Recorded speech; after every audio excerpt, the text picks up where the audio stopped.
తిరుపతి రేణుగుండ విమానాశ్రయానికి బాంబు బెదిరింపులు కలకలం సృష్టించాయి. గుర్తు తెలియని వ్యక్తులు హిందీలో ఈమెయిల్ ద్వారా బెదిరింపులకు పాల్పడ్డారు.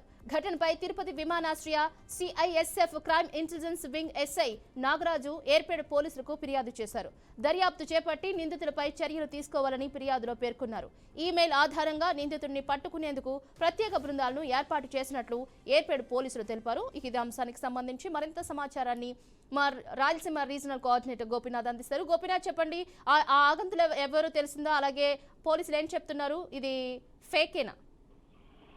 తిరుచంద్ర మొత్తం మీద తిరుపతి సమీపంలోని రేణిగుంట విమానాశ్రయానికి నిన్న బెదిరింపు కాల్స్ రావడం జరిగింది. శుక్రవారం రోజున ప్రధానంగా అంటే విమానాశ్రయానికి అధికారిక వెబ్సైట్ గా ఉన్నటువంటి సిఐఎస్ఎఫ్ కు సంబంధించిన వెబ్సైట్ కి నేరుగా ఆగంతుకులు ఈమెయిల్ ద్వారా అంటే విమానాశ్రయానికి బాంబులు పెడుతున్నాం, లేదంటే రకరకాల యాక్టివిటీస్ చేస్తున్నామంటూ కూడా బెదిరింపు ఈమెయిల్ పంపడం జరిగింది. అయితే వెంటనే అప్రమత్తమైనటువంటి భద్రతా బలగాలు మొత్తం కూడా తనిఖీలు నిర్వహించారు. బాంబు స్క్వాడ్ కావచ్చు, రకరకాల యాక్టివిటీస్ లో ఉన్నటువంటి వింగ్స్ అన్ని కూడా అప్రమత్తమై వెంటనే మొత్తం ఎయిర్పోర్ట్ తో పాటు మొత్తం అంటే లోపల ఉన్నటువంటి అన్ని విభాగాలను కూడా అప్రమత్తం చేసి వెంటనే తనిఖీలు చేయడం జరిగింది. దాని తర్వాత నుంచి కూడా హై అలర్ట్ అంటే ఎక్కువగా భద్రతను కట్టుదిట్టం చేయడం జరిగింది. అయితే ఇందులో అంటే ఎవరు ఈ ఘాతకానికి పాల్పడ్డారనే దానిపైన, ఎవరు ఈ మెయిల్ పంపించారనే దానిపైన పోలీసులు ఇన్వెస్టిగేషన్ చేస్తున్నారు. విమానాశ్రయ అధికారులు ఇచ్చినటువంటి ఫిర్యాదు మేరకు ఏర్పేడు పోలీసులు కేసులు నమోదు చేయడం జరిగింది.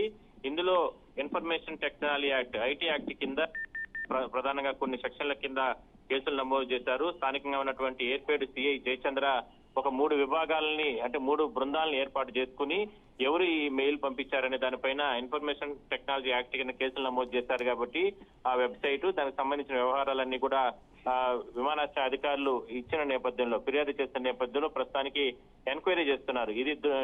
ఇదే విషయాన్ని కాసేపటి క్రితం కూడా విమానాశ్రయ అధికారులు చెప్పడం జరిగింది. అయితే ఇందులో గతంలో కూడా 2 సార్లు ఈ విధంగా ఈమెయిల్ వచ్చిన సందర్భంగా కొంతమందిని అప్పట్లో కూడా అదుపులోకి తీసుకుని చర్యలు తీసుకోవడం జరిగింది. ఇదంతా కూడా ఆగంతుకులకు పనే. ఎందుకంటే ఇది శుక్రవారం జరిగింది కాబట్టి నేరుగా వెబ్సైట్ కి అధికారిక వెబ్సైట్ కి పంపించారు కాబట్టి అప్పటి నుంచి కూడా ఇంటర్నల్ గా వాళ్ళు చాలా రకాల భద్రతా పరంగా చర్యలు తీసుకుని విమానాశ్రయం లోపలికి వచ్చేవారిని, దాని తర్వాత బయటకు వెళ్లే వారిని, ఇతర ప్రాంతాల నుంచి విమానాశ్రయంలో లోపలికి వచ్చి బయటకు వెళ్లే వాళ్ళందరినీ కూడా పూర్తి స్థాయిలో కూడా ఒక దృష్టి పెట్టి తనిఖీలు చేయడం జరిగింది. గతంలో ఈ రకంగా మెయిల్స్ పంపించిన వాళ్ళు ఎవరెవరు ఉంటారో అంటే ఇతర రాష్ట్రాల నుంచి ఉన్నటువంటి సంబంధించినటువంటి వాళ్ళపైన కూడా దృష్టి పెట్టడం జరిగింది. మొత్తం మీద ఈ కేసుకు సంబంధించి ఒకసారిగా విమానాశ్రయంలో అలజడి సృష్టించడానికి ప్రయత్నం చేసినటువంటి ఈ ఆగంతుకుల్ని ఖచ్చితంగా అదుపులోకి తీసుకుంటామని చెప్పి తిరుపతి ఏర్పేడు పోలీసులు చెప్తున్నారు. మొత్తం మీద 3 బృందాలను ఏర్పాటు చేశాము. ఖచ్చితంగా ఒకరిని అంటే ఇద్దరిని అనుమానిస్తున్నాము. వాళ్ళ దగ్గర నుంచి, వాళ్ళ మెయిల్ నుంచే దీనికి సంబంధించినటువంటి